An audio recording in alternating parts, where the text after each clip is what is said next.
Hello everyone, इस video में हम पाठ 8 बल तथा गति के नियम पाठ के अंत में जो अभ्यास के प्रश्न दे रखे हैं उनको करने की कोशिश करते हैं।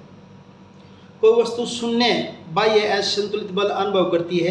क्या किसी भी वस्तु के लिए अशून्य वेग से गति करना संभव है? यदि हाँ, तो वस्तु के वेग के परिमाण एवं दिशा में लगने वाली शर्तों का उल्लेख करें। यदि नहीं तो कारण स्पष्ट करें। हाँ, यदि कोई वस्तु शून्य बाह्य असंतुलित बल अनुभव करती है तो किसी भी वस्तु के लिए अशून्य वेग से गति करना संभव है। यह गति जड़त्व के कारण है। यदि कोई वस्तु प्रारंभ में किसी वेग से चल रही है तो यह निरंतर उसी वेग से सीधी रेखा में चलती रहेगी, यद्यपि इस पर कोई बाह्य असंतुलित बल नहीं लगा। यानी कोई वस्तु अगर चल रही है तो लगातार उसी वेग से चलती रहेगी जब तक उस पर कोई बाहरी बल ना लगाएंगे। तो बल नहीं लगाया, फिर भी वेग के अंदर परिवर्तन नहीं हुआ है। दूसरा क्वेश्चन क्या है? जब किसी छड़ को दरी या कारपेट को छड़ से पीटा जाता है तो धूल के कण बाहर आ जाते हैं। स्पष्ट करें। जब किसी छड़ी से एक दरी को पीटा जाता है तो बल लगने के कारण दरी अपने स्थान से हट जाती है, परंतु धूल के कण स्थिर जड़त्व के कारण विरामावस्था में ही रहने की चेष्टा करते हैं। दरी तो गति में आ गई, लेकिन धूल के कण जो है वो स्थिर जड़त्व के कारण ये चाहेंगे हम इसी जगह पे रहें, जिस कारण धूल के कण बाहर आ जाते हैं और दरी आपकी साफ हो जाती है। बस की छत पर, तीसरा क्वेश्चन, बस की छत पर रखे सामान को रस्सी से क्यों बांधते हैं? जब बस चलती है या चलने के बाद रुकती है अथवा दिशा बदलती है तो जड़त्व के कारण बस की छत पर रखा सामान इधर उधर गिर सकता है अथवा बिखर सकता है, इसलिए इसे रस्सी से बांधा जाता है। चौथा क्वेश्चन, किसी बल्लेबाज द्वारा क्रिकेट की गेंद को मारने पर जमीन पर लुढ़कती है। कुछ दूरी चलने के बाद गेंद रुक जाती है। गेंद रुकने के लिए धीमी होती है क्यों होती है? गेंद पर गति की दिशा के विपरीत एक बल कार्य कर रहा है। जिस तरफ आपकी गेंद गति कर रही है उसके उसी तरफ एक बल क्या है, कार्य कर रहा है। न्यूटन गति के तीसरे नियम के अनुसार जिसका आपका क्या है, आपका वो घर्षण बल जो हो उसके विपरीत दिशा में कार्य कर रहा है। पांचवा क्वेश्चन जो न्यूमेरिकल है कि एक ट्रक विरामावस्था से किसी पहाड़ी से नीचे की ओर नियत त्वरण से लुढ़कना शुरू करता है, यानी कि विराम, यानी u इज इक्वल टू क्या आपका 0 से स्टार्ट करता है। u इज इक्वल टू 0 से स्टार्ट करता है। वह 20 सेकंड में 400 मीटर की दूरी तय कर लेता है। कितनी दूरी तय करता है? 400 मीटर की। टाइम कितना? 20 सेकंड। इसका त्वरण ज्ञात कीजिए। पहले तो आपने क्या बताना, त्वरण बताना है। त्वरण ज्ञात कीजिए, ज्ञात करें। अगर इसका द्रव्यमान 7 मीट्रिक टन, 1 मीट्रिक टन में 1000 किलोग्राम होते हैं, तो इस पर लगने वाले बल की गणना करिए। अब बल के लिए फॉर्मूला क्या है? F बराबर m गुणा a, द्रव्यमान गुणा त्वरण। तो त्वरण को यहाँ निकाल लेंगे, द्रव्यमान दे रखा है। फॉर्मूला गति समीकरण S बराबर u t plus 1/2 a t square. u क्या आपका 0, t की जगह 20, 1/2 a t स्क्वायर यानी कि 20 का स्क्वायर।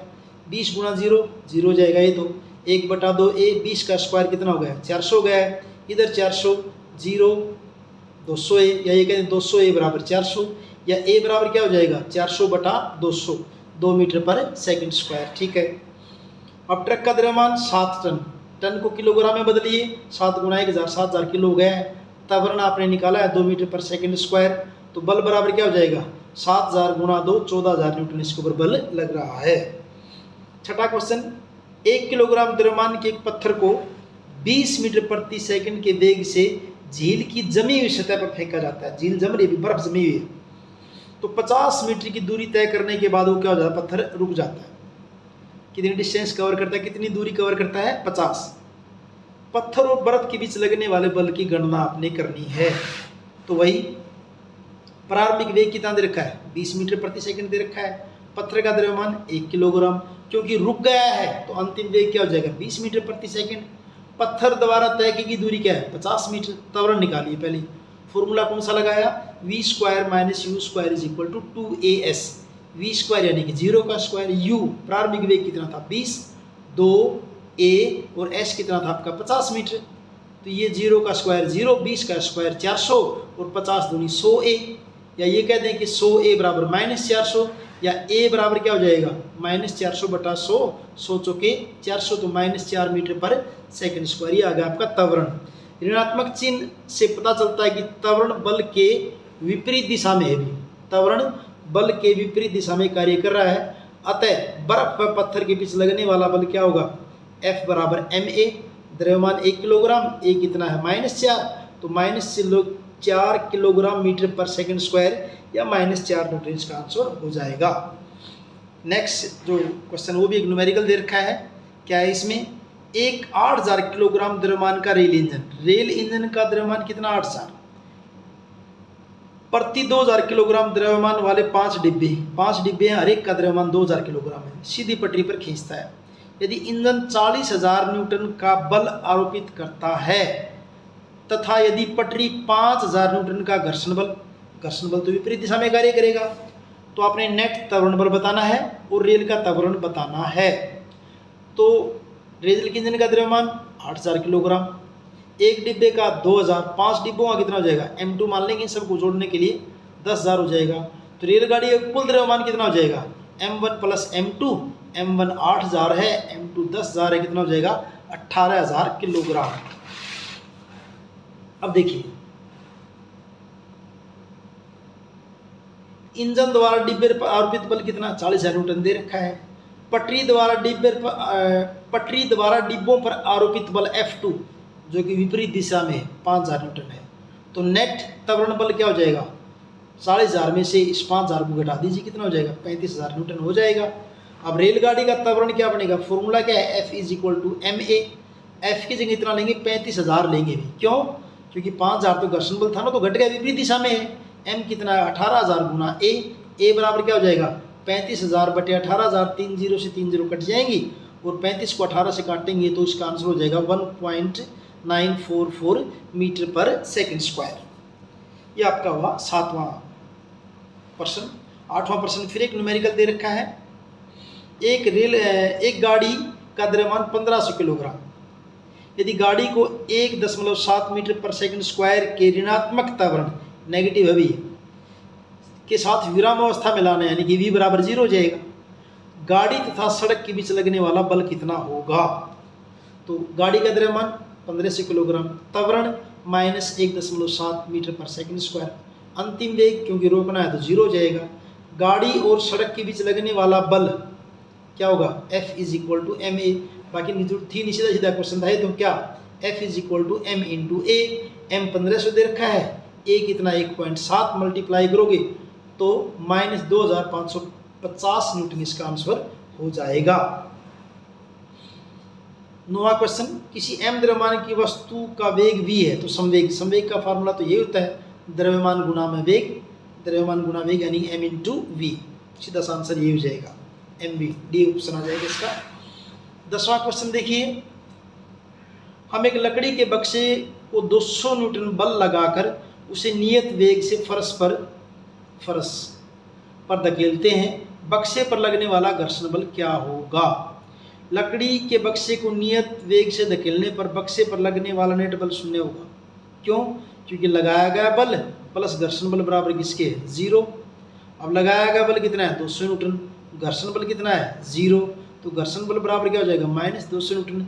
ऋणात्मक चिन्ह दर्शाता है घर्षण बल लगाए गए बल को के विपरीत होता है।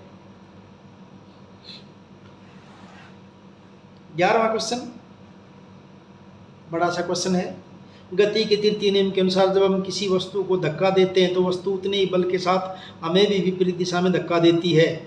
यदि वह वस्तु एक ट्रक है तो सड़क के किनारे खड़ा है, संभवतः हमारे द्वारा आरोपित करने पर भी गतिशील नहीं हो पाएगा, ट्रक नहीं होता भी। एक विद्यार्थी से सही साबित करते हुए कहता है कि दोनों बल विपरीत एवं बराबर, दोनों बल यानी कि लड़के द्वारा लगाया गया बल और ट्रक द्वारा लगाया गया बल जो एक दूसरे को निरस्त कर देते हैं। इस तर्क पर अपने विचार दें और बताएं कि ट्रक गतिशील क्यों नहीं हो पाता। विद्यार्थी द्वारा दिया गया तर्क गलत है भी, क्यों गलत है, दोनों बल एक दूसरे को निरस्त कर देते, इसने ये दिया था दोनों बल एक दूसरे को निरस्त नहीं करते क्योंकि ये बल दो अलग अलग वस्तुओं पर लगते हैं। ट्रक के गतिशील न होने का कारण क्या है वो यहाँ लिखा है, कारण क्या देखिए यहाँ से, ट्रक बहुत भारी होता है अतः उसका जड़त्व भी अधिक है। हमारे द्वारा लगाया गया बल ट्रक एवं सड़क के बीच लगने वाले घर्षण बल से बहुत कम होता है, अतः ट्रक पर संतुलित बल लगते हैं जिसके कारण ट्रक पर लगने वाला नेट बल 0 है, जिसके कारण ट्रक गतिशील नहीं होता। 12वां क्वेश्चन फिर न्यूमेरिकल है। 200 ग्राम द्रव्यमान की एक हॉकी की गेंद का द्रव्यमान 200 ग्राम है, 10 मीटर पर सेकंड स्क्वायर से गति कर रही है। यह एक हॉकी स्टिक से इस प्रकार टकराती है कि यह 5 मीटर प्रति सेकंड के वेग से अपने प्रारंभिक मार्ग पर वापस लौट जाती है। यानी ऐसे जा रही है तो टकराने के बाद यहाँ से वापस उसी मार्ग पर वापस आ जाएगी, जिस रास्ते जा रही थी, जैसे जा रही थी बॉल यहीं टकरा के वापस मुड़ जाएगी, सेम उसी रास्ते पर, दिशा बदल गई है। यह 5 मीटर प्रति सेकंड के वेग से अपने प्रारंभिक मार्ग पर वापस लौटती है। हॉकी स्टिक द्वारा आरोपित बल हॉकी की गेंद में आए संवेग परिवर्तन के परिमाप का परिकलन कीजिए। अब देखिए, हॉकी गेंद का द्रव्यमान 200 ग्राम, किलोग्राम में बदलेंगे तो क्या कर देंगे, 1000 से भाग कर देंगे, 2 जीरो से 2 जीरो कट जाएंगे, क्या हो जाएगा 0.2 किलोग्राम। अब हॉकी गेंद का प्रारंभिक वेग क्या है, शुरू में दे रखा 10 मीटर प्रति सेकंड। प्रारंभिक संवेग क्या हो जाएगा, द्रव्यमान गुणा वेग m गुणा u 0.2 गुणा 10, तो क्या हो जाएगा 2 किलोग्राम मीटर प्रति सेकंड, 0.2 गुणा 10 ये हो जाएगा। हॉकी गेंद का विपरीत दिशा में जब जाएगी तो अंतिम वेग क्या है, क्योंकि दिशा बदल गई तो -5 लगा दिया, -5 मीटर प्रति सेकंड। अंतिम संवेग क्या होगा, 0.2 गुणा -5, -5 क्या हो जाएगा 5 दूनी 10 -1.0 किलोमीटर पर सेकंड। संवेग में परिवर्तन क्या होता है, अंतिम संवेग प्रारंभिक संवेग, अंतिम संवेग -1 प्रारंभिक संवेग -2, तो -1 में से -2 करेंगे कितना बन जाएगा आपका ये -3 किलोग्राम मीटर प्रति सेकंड। 13वां क्वेश्चन देखिए, 10 ग्राम द्रव्यमान की एक गोली सीधी रेखा में 150 मीटर प्रति सेकंड के वेग से चलकर लकड़ी के टुकड़े से टकराती है। गोली का द्रव्यमान 10 ग्राम है, लकड़ी के टुकड़े से टकराई और 0.03 सेकंड के बाद रुक जाती है, लकड़ी के अंदर रुकी भी 0.03 सेकंड के बाद। गोली लकड़ी को कितनी दूरी तक भेदेगी, यानी लकड़ी में कितनी अंदर तक जाएगी। लकड़ी के टुकड़े द्वारा गोली पर लगाए गए बल के परिमाण की भी गणना करनी है आपने।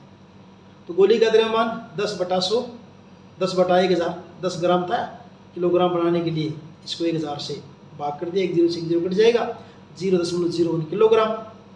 प्रारंभिक वेग 150 मीटर प्रति सेकंड, क्योंकि रुक गई है गोली तो अंतिम वेग क्या हो जाएगा 0 मीटर प्रति सेकंड। समय कितना है 0.03 सेकंड। त्वरण देखिए, त्वरण निकालने के लिए क्या किया, v = u + at।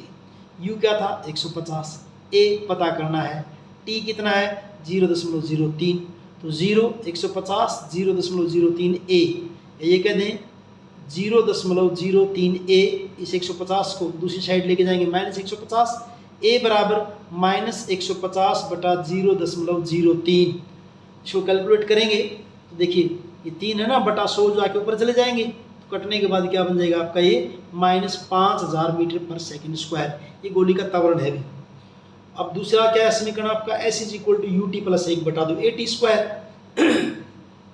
u आपका दे रखा है 150, t 0.03, 1/2, a कितना दे रखा है -5000, t का वर्ग यानी कि 0.03 का वर्ग। इनकी गुणा करिए 150 गुणा 0.03 4.50, और इनका ये 1/2, ये 5, ये माइनस को यहाँ लिया है बाहर भी, और 0.03 का वर्ग क्या हो जाएगा 0.009। तो ये आपका कितना बनेगा, कैलकुलेट करेंगे तो आप थोड़ा सा यहाँ गड़बड़ कर दी बच्चे ने, फिर 4.5, ये 1/2, 5000, 2500। हाँ ठीक है बिल्कुल, ये इसको 2 से काटो कितने पे कट जाएगा, 2500 पे कट जाएगा, 2500 कट गया तो क्या बन जाएगा 4.5, और ये 2500 गुणा 9 बटा में 10,000, 4.5 क्या बन जाएगा 25 निमा 225 और 2 जीरो आके बटा कितना 10,000, 2 जीरो से आपकी 2 जीरो कट जाएंगी, 2 जीरो बची, क्या बन जाएगा डेसिमल कितने के बाद 2 के बाद, यानी कि 2.25। 4.5 में से 2.25 माइनस करो क्या हो जाएगा, s बराबर 2.25 मीटर, यानी कि आपकी जो गोली है वो कितनी दूरी तक लकड़ी में अंदर तक जाएगी, 2.25 मीटर तक अंदर जाएगी। अब गोली लकड़ी को जितनी दूरी पर भेजेगी 2.25 मीटर। अब बल क्या होगा, F = ma, m कितना 0.1 kg, ए कितना है -5000 न्यूटन। 1 kg का क्या कर दिया यहाँ पे 1/100 कर दिया, 2 जीरो जाएंगे कट, कितना हो जाएगा -50 किलोग्राम मीटर पर सेकंड स्क्वायर या -50 न्यूटन। अब देखिए 14वां क्वेश्चन, 14th क्वेश्चन। एक वस्तु जिसका द्रव्यमान 1 किलोग्राम है 10 मीटर प्रति सेकंड के वेग से एक सीधी रेखा में चलते हुए विरामावस्था में रखे 5 किलोग्राम द्रव्यमान के लकड़ी के टुकड़े से टकराती है। इसके बाद दोनों साथ साथ उसी सीधी रेखा में गति करते, दोनों करते हुए साथ साथ इकट्ठे संगठट यानी इकट्ठा कंबाइन के पहले तथा बाद के कुल संवेगों की गणना करें। आपस में जुड़े हुए संयोजन के वेग की भी गणना करें। देखिए यहाँ पे वस्तु का द्रव्यमान 1 किलोग्राम, प्रारंभिक वेग 10 मीटर प्रति सेकंड, गुटके का द्रव्यमान 5 किलोग्राम, गुटके का प्रारंभिक वेग 0 है। तो संगठट के पहले यानी आपस में मिलने से पहले, कोलिजन से पहले कुल संवेग m1u1 m2u2 गुणा है भी यहाँ पे गुणा m2u2, तो 1 गुणा 10 5 गुणा 0 कैलकुलेट करेंगे क्या हो जाएगा 10 किलोग्राम मीटर पर सेकेंड। अब संगठट के बाद कुल संवेग, दोनों के इकट्ठे होने के बाद कुल संवेग, पहले का कुल संवेग कितना है, देखिए बाद का कुल संवेग और पहले का संवेग दोनों बराबर होंगे 10 किलोग्राम मीटर पर सेकंड। तो लकड़ी के टुकड़े संयोजन का वेग कुल संवेग क्या बनेगा, अब दोनों का एक ही बन गया तो क्या बनेगा m1 + m2 × v, यानी कि ये क्या है आपस में टकराने से पहले का संवेग और ये बाद का संवेग, तो ये तो वही रहेगा 1 गुणा 10 5 गुणा 0 जो पहले किया था भाई। m1 1 है, ये 5 है, ये v है आपका 5 और 1 6v बराबर किसके हो जाएगा 10 के, और v बराबर 10/6 5/3 1.67 मीटर पर सेकंड। इतना ही है। 15वां क्वेश्चन, 100 किलोग्राम द्रव्यमान की एक वस्तु का वेग समान त्वरण से चलते हुए 6 सेकंड में 5 मीटर प्रति सेकंड से 8 मीटर प्रति सेकंड हो जाता है। टाइम कितना 6 सेकंड, u 5 मीटर प्रति सेकंड, v 8 मीटर प्रति सेकंड। वस्तु के पहले और बाद के संवेगों की गणना कीजिए, उस बल के परिमाण की गणना करें जो उन पर आरोपित है। m 100 kilogram, u 5, v 8, time 6 second. वस्तु का पहले का संवेग m × u 100 गुणा 5 500 किलोग्राम मीटर प्रति सेकंड। बाद का संवेग m × v, अब m कितना 100, v कितना है 8, तो 800 किलोग्राम मीटर प्रति सेकंड। और हमें पता है v = u + 80, v 8 u 5 a पता नहीं और t आपका क्या है 6 सेकंड, b नहीं भी 6 है, तो 6a = 8 - 5 a = 3/6, 3/6 को काटेंगे 0.5 मीटर पर सेकंड स्क्वायर। और कुल आरोपित बल का फार्मूला F = ma 100 गुणा a कितना निकाला आपने 0.5, तो कितना हो जाएगा 50 न्यूटन। 16वां क्वेश्चन देखिए, 16वां क्वेश्चन, अख्तर, किरण और राहुल किसी राजमार्ग पर बहुत तीव्र गति से चलती हुई कार में सवार हैं। अचानक उड़ता हुआ कोई कीड़ा गाड़ी के सामने किसी शीशे से टकराया और शीशे से चिपक गया। अख्तर और किरण इस स्थिति पर विवाद करते हैं। किरण का मानना है कि कीड़े के संवेग परिवर्तन का परिमाण कार के संवेग परिवर्तन के परिमाण की अपेक्षा बहुत अधिक है, क्योंकि कीड़े के वेग में परिवर्तन मान कार के वेग में परिवर्तन के मान से बहुत अधिक है। अख्तर ने कहा कि चूंकि कार का वेग बहुत अधिक था, अतः कार ने कीड़े पर बहुत अधिक बल लगाया, जिसके कारण कीड़े की मौत हो गई। राहुल ने एक नया तर्क देते हुए कहा कि कार तथा कीड़ा दोनों पर समान बल लगा और दोनों के संवेग में बराबर परिवर्तन हुआ। इन विचारों पर अपनी प्रतिक्रिया दें। किरण का विचार गलत है। पहले तो किरण का विचार गलत है। अब क्यों गलत है? क्योंकि कीड़े का द्रव्यमान बहुत ही कम है और इसका वेग कार के वेग के बराबर होगा, अतः कीड़े के संवेग में परिवर्तन कार के संवेग में परिवर्तन से अधिक नहीं है। दूसरा, अख्तर का विचार भी गलत है, क्योंकि बल बहुत अधिक वेग के कारण नहीं होता, बल्कि यह संवेग में परिवर्तन के कारण, वेग के कारण नहीं होता। वेग बल किसके ऊपर डिपेंड करता है? संवेग पे। क्यों?